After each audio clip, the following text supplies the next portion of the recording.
The winter wind in the sprawling Canadian truly prairies believe this was a pit will force save to be us. reckoned with. It The didn't van just is mad. bite. It It's gnawed, frozen solid 2 scraped, feet and down. howled through the endless expanse of frosted earth, promising a season of unforgiving cold. It was into this stark, beautiful, and brutal landscape that Elias Volkov arrived in the late autumn of 1898. He wasn't alone. His wife, Anya, and their 2 young children, Mikhail and Lena, clung to him, their faces raw from the journey, their eyes wide with a mixture of fear and the desperate hope of a new beginning. Elias was an outsider, a recent immigrant from a distant, warmer land in Eastern Europe. He carried with him not much more than his family, a few worn tools, and a quiet determination that many mistook for naivete. The established settlers, mostly hardy Scandinavians and Scots who had wrestled with this land for years, eyed him with a cautious curiosity. They understood the struggle, the sheer grit it took to carve out a life here. But they also understood tradition, the tried and true methods passed down through generations of frontier living. As the first hard frosts began to paint the landscape in crystalline white, the other families were already well into building their homes. The sounds of axes splitting logs and hammers driving nails echoed across the valley, a symphony of progress and preparation. Sturdy log cabins, some with sod roofs, began to rise from the earth, their chimneys already hinting at the warmth they would soon contain. These were homes built to stand against the prairie's fury, above ground, where the snow could pile high against their walls, and the sun, however weak, could still touch their windows. Elias, however, did something different. Instead of felling trees and squaring logs, he began to dig, not a shallow foundation trench, but a deep, wide pit in the earth. Day after day, as the ground hardened and the wind grew colder, Elias could be seen toiling, his shovel striking the frozen soil with rhythmic thuds. He dug down, deeper and deeper, until the hole was well over 6 feet deep, a gaping maw in the otherwise flat landscape. The first reactions from the community were of confusion. Old man McGregor, a grizzled Scotsman who had built 3 cabins in his lifetime, stopped by, leaning on his axe handle, his brow furrowed. "What in blazes are you doing, lad?" he'd asked, his voice rough but not unkind. "Building a cellar. You'll freeze to death in a hole like that." Elias, a man of few words, simply pointed to the sky, then to the earth, and continued his work. McGregor shook his head, a puff of frosty breath escaping his lips, and walked away, convinced the new arrival was simply misguided. Soon confusion gave way to open ridicule. The children, bolder than their parents, would sometimes gather at a safe distance, pointing and giggling at the man who lives in a hole. Their parents, while less direct, shared the sentiment. At the general store in the nearest settlement, whispers followed Elias. "He's building a root cellar for his family," someone would joke, earning chuckles from the men huddled around the pot-bellied stove. "Crazy fool thinks the ground will keep him warm. It's colder down there, everyone knows that." They argued that the damp earth would breed sickness, that the weight of the snow would collapse his makeshift roof, that he was wasting precious time and energy on a folly when winter was breathing down their necks. They'd seen many newcomers, full of strange ideas, quickly broken by the prairie. Elias, they concluded, was just another one, perhaps a bit more stubborn, a bit more peculiar. Elias heard the whispers, saw the knowing glances, felt the weight of their judgment. Anya, too, felt the sting of their isolation, the shame of being seen as different, as foolish. She would often watch her husband from the edge of the pit, her face a mask of worry, her own doubts beginning to gnaw at her. But Elias never wavered. He didn't argue, he didn't explain. He simply worked, his movements deliberate and unhurried. He squared off the sides of his pit, dug smaller recesses for beds, and began to lay a rudimentary foundation for what would eventually be a roof, all from within the earth. The sun dipped lower each day, its warmth fading rapidly. The days grew shorter, the nights longer and colder. The other settlers, snug in their rising cabins, would watch Elias as he continued to dig and build, often well past dusk, his figure silhouetted against the vast, darkening sky. They saw a man consumed by a strange, inexplicable obsession, A man building a house not on the land, but into it. They saw folly, desperation, and a stubborn refusal to learn from those who knew better. As the first flurries of real snow began to fall, dusting the prairie in a thin, white blanket, Elias's pit was taking shape. It was a crude, earthen dwelling, unlike anything anyone had ever seen in the valley. The community watched, shaking their heads, convinced that the upcoming winter would prove them right, and Elias Volkov terribly, terribly wrong. While the whispers and open mockery continued, Elias Volkov remained steadfast, his focus unwavering from the task at hand. His family, particularly Anya, struggled with the social isolation that his peculiar project brought upon them. The children, Mikhail and Lena, felt the sting of exclusion from the other children's games, their parents' warnings about the crazy man's hole echoing in their ears. Yet, Elias pressed on, driven by a conviction that ran deeper than the frozen earth he was excavating. His conviction wasn't born of whim or stubbornness alone. It stemmed from a simple, yet profound understanding of a natural principle that many in the prairie, accustomed to battling the elements above ground, had forgotten or never truly grasped: the Earth's thermal mass. Imagine for a moment a large, heavy stone left out in the sun all day. Even after the sun sets, the stone remains warm for hours, slowly radiating the heat it absorbed. Now, imagine that same stone, but buried deep underground. The earth around it acts like a massive blanket, insulating it from the rapid temperature swings of the surface. This is the essence of thermal mass and insulation. The ground, especially a few feet below the surface, maintains a relatively stable temperature throughout the year, regardless of how hot or cold it gets above. Elias knew this from stories passed down through generations in his homeland, where people had long understood how to live in harmony with the land's natural properties.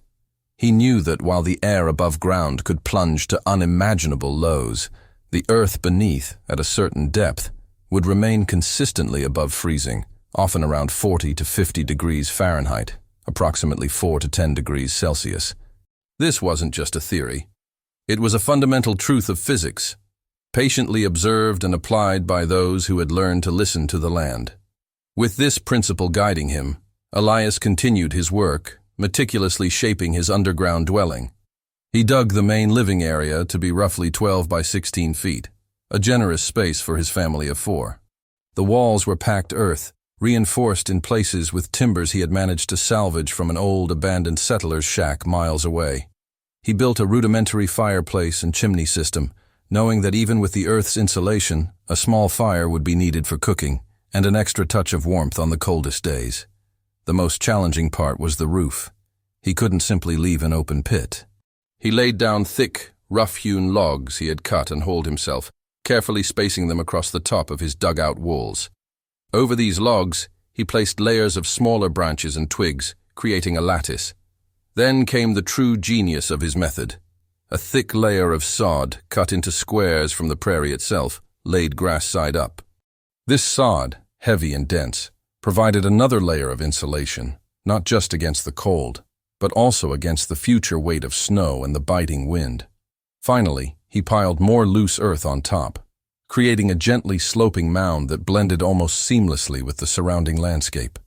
From a distance, it looked less like a house and more like a natural rise in the ground.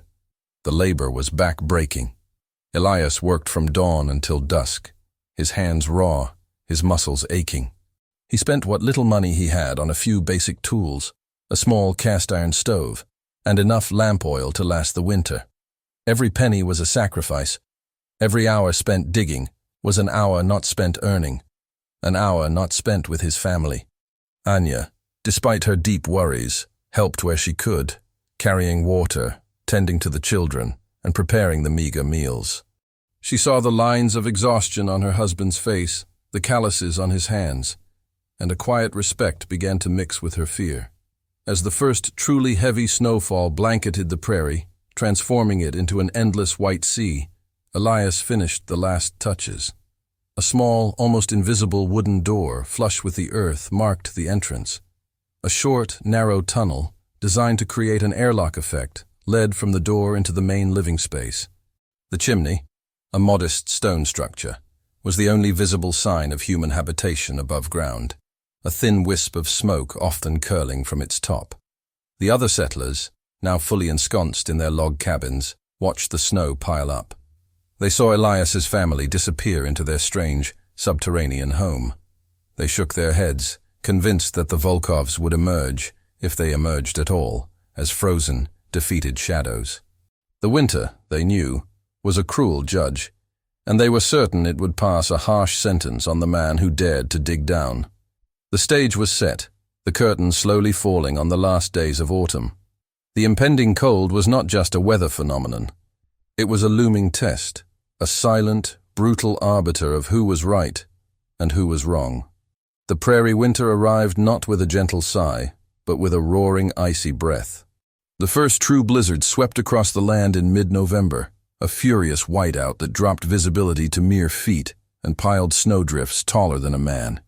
For 3 days and 3 nights, the world outside was a maelstrom of wind and snow, a relentless assault on everything exposed.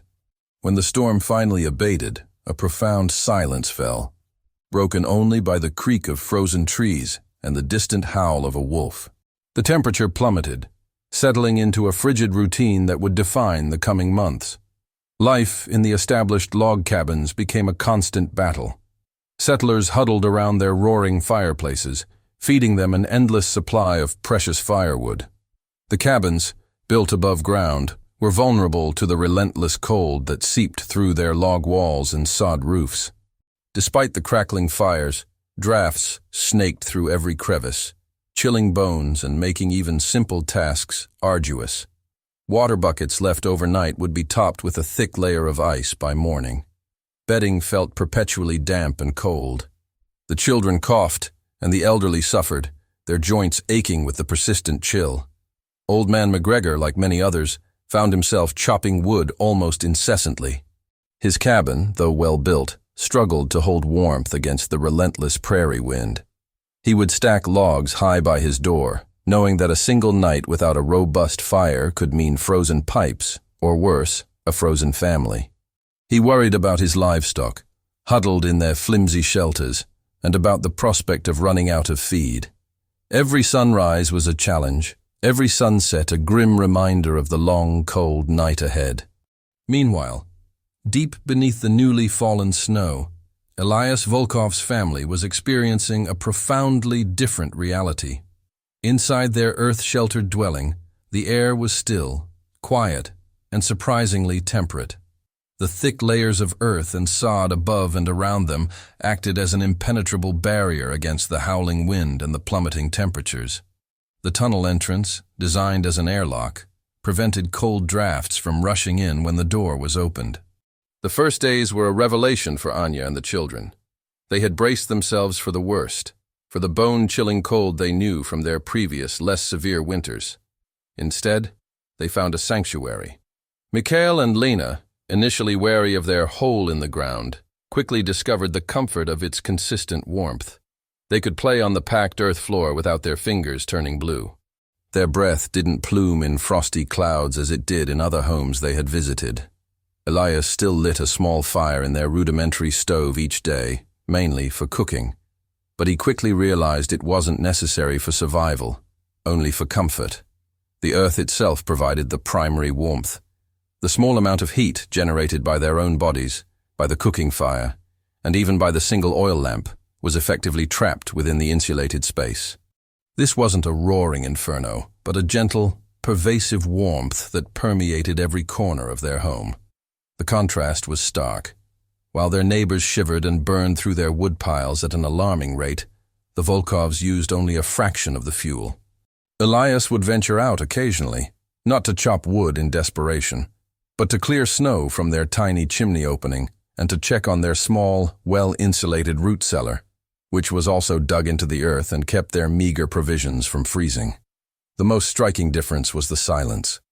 Above ground, the wind howled, rattling windows and groaning through timbers. Below, there was an almost otherworldly hush. The thick earth muffled the outside world, creating a peaceful cocoon. This silence, combined with the stable temperature, allowed for restful sleep, a luxury many of their neighbors were being denied. As the weeks turned into the heart of winter, the temperatures continued to drop. The mercury plunged lower and lower, past 0, past 10 below, eventually reaching a brutal 20 below 0 Fahrenheit, around 29 degrees Celsius, for days on end. The prairie became a landscape of stark, frozen beauty, but also of immense hardship. The solutions that had always worked for the other settlers were beginning to falter. Their woodpiles, once so robust, were dwindling at an alarming rate, and the effort to replenish them in such extreme cold was becoming perilous. The community, having mocked Elias for his insane cabin, was now facing a real, tangible threat. Their traditional methods, while effective in milder winters, were proving inadequate against the sheer ferocity of this particular season. A sense of dread began to settle over the valley, a quiet fear that this winter might be one too many, one that would claim more than just a few frozen pipes. And as the temperatures continued their terrifying descent, dipping even further, to a bone-chilling 30 then 35 degrees Fahrenheit, the true test of Elias's unconventional wisdom was about to begin. The winter of 1898-1899 etched itself into the memory of the prairie settlers as one of the most brutal in living history. The temperatures plunged to extremes rarely seen, settling at an unimaginable 35 degrees Fahrenheit, 37 degrees Celsius, for nearly a week straight. The air itself felt like a physical entity, sharp and painful, freezing exposed skin in minutes. Rivers and lakes froze solid to their beds, and the ground became as hard as granite. Survival became a daily, hour-by-hour struggle.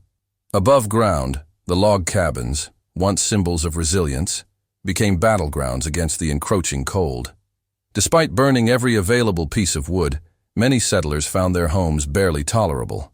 Water buckets inside the cabins would freeze solid. Frost bloomed on the inside of windows, sometimes even on the walls furthest from the fireplace. The very act of stepping outside, even for a few minutes, was a dangerous gamble, risking frostbite and hypothermia. Livestock suffered terribly. Many animals perished in their inadequate shelters, a devastating blow to families already struggling. The traditional solutions, which had served these hardy people for generations, were failing.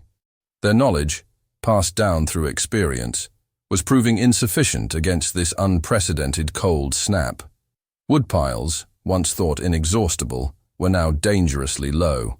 Some families resorted to burning furniture, fence posts, anything combustible, just to keep a flicker of warmth. The smoke from their chimneys, once robust plumes, became thin and intermittent, a visible sign of their dwindling resources and increasing desperation.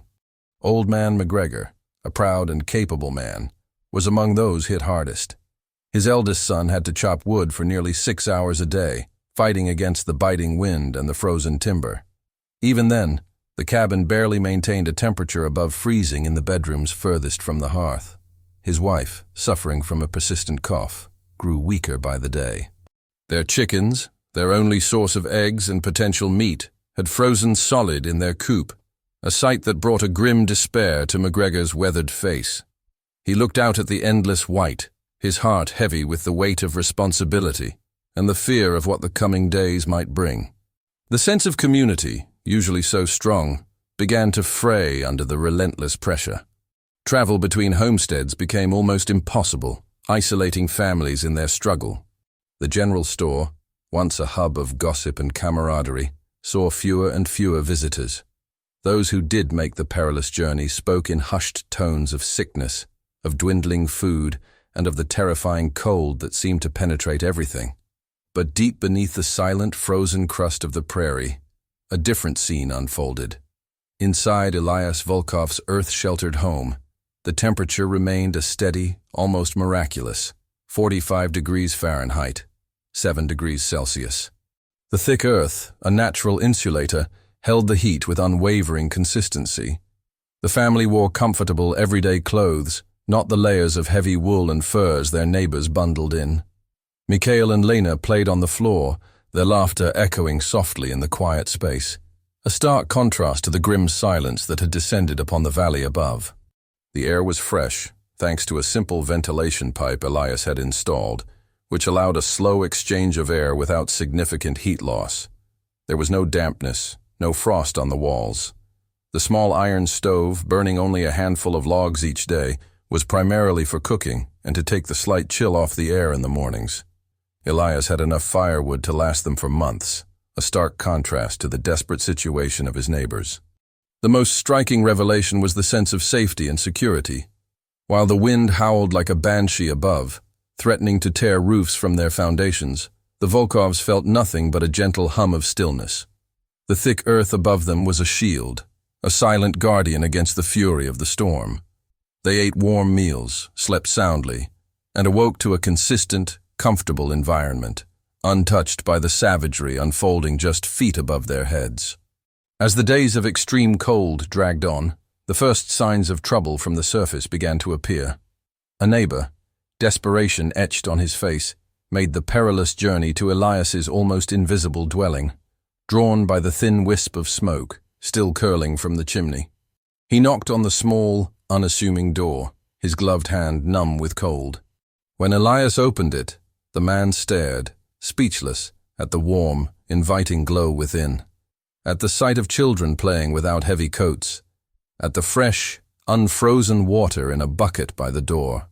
The contrast was undeniable, a living, breathing testament to a wisdom long forgotten.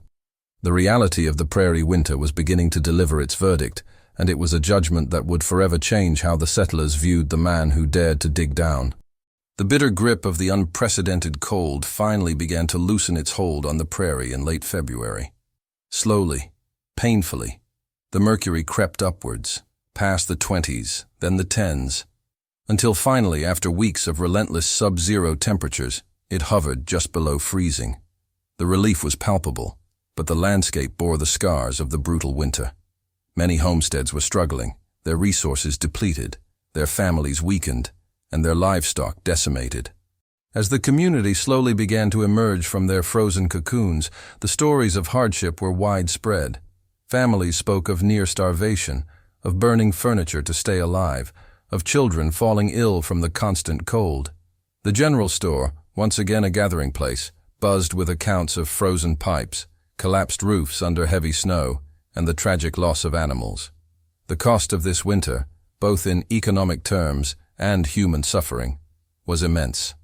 Amidst these grim narratives, a different kind of story began to circulate, a quiet rumor that grew louder with each passing day. It started with the neighbor who had sought Elias Volkov's help, shivering and desperate, and found warmth and comfort. Others, emboldened by their own dwindling woodpiles and the sight of healthy, rosy-cheeked Volkov children, began to make the pilgrimage to the almost invisible dwelling on the prairie. What they found inside was undeniable. The air was consistently warm, around 45 degrees Fahrenheit, a stark contrast to the barely above freezing temperatures in their own homes. The Volkov family was healthy, well-fed, and surprisingly cheerful. Their firewood supply, Elias explained calmly, was still abundant, having used only a small fraction of what others had burned. They saw fresh water, unfrozen vegetables from the root cellar, and a peace that had been absent from their own lives for months. Old man McGregor, his face drawn and weary, was among the last to visit. His pride made the journey difficult, but the sight of his ailing wife and the empty woodpile finally compelled him. He knocked on the small, unassuming door, his heart heavy. When Elias opened it, McGregor stepped inside, his eyes widening as the warmth enveloped him. He saw Anya tending to a small pot on the stove, Mikhail and Lena sketching on the floor. No drafts, no frost, just a steady, quiet comfort. He stood there for a long moment, taking it all in, the years of his own experience weighing heavily against the undeniable reality before him. He remembered his initial skepticism, his dismissive jokes, the common wisdom he had always upheld. He thought of his own home, still battling the lingering chill and the immense effort it took to keep it barely warm. Finally, McGregor cleared his throat, his voice rougher than usual. "Elias," he said, his gaze fixed on the packed earth wall. We were wrong." It was a short admission, devoid of embellishment or self-pity, but it carried the weight of a lifetime of experience, and the respect of the entire community. It was the highest form of validation, spoken by the very man who had epitomized the traditional above-ground way of life. The news spread like wildfire, not through whispers of ridicule, but through awe and admiration. The crazy man's hole was no longer a joke. It was a marvel, a testament to a forgotten wisdom. Settlers began to understand the simple principle Elias had applied, the Earth's thermal mass. They understood that while the air above ground was volatile, the ground itself, at a certain depth, was a natural, stable thermostat, a giant, passive battery storing the Earth's inherent warmth. In the following spring and summer, a quiet revolution began on the prairie. Many families, having learned a harsh lesson, began to adapt Elias's methods. Some dug new, smaller root cellars, deeper and better insulated. Others, more ambitious, began to plan their own earth-sheltered additions, or even entirely new underground dwellings, incorporating Elias's design principles. They learned to dig down, not just to build up. Elias Volkov, the quiet immigrant, never sought praise or recognition. He never gloated, never reminded anyone of their initial mockery. He simply continued to live his life, his family thriving in their humble, earth-sheltered home. His actions, born of necessity and a deep understanding of natural principles, had saved his family and, in doing so, had offered a powerful lesson to an entire community. His story became a legend, passed down through generations of prairie dwellers. It was a universal reflection on the nature of wisdom itself, that sometimes the most profound truths are found not in the loudest voices or the most established traditions, but in the quiet observations of an outsider, in the simple, undeniable evidence of reality itself. It reminded everyone that true knowledge often lies hidden, waiting to be rediscovered, sometimes just a few feet beneath our very feet.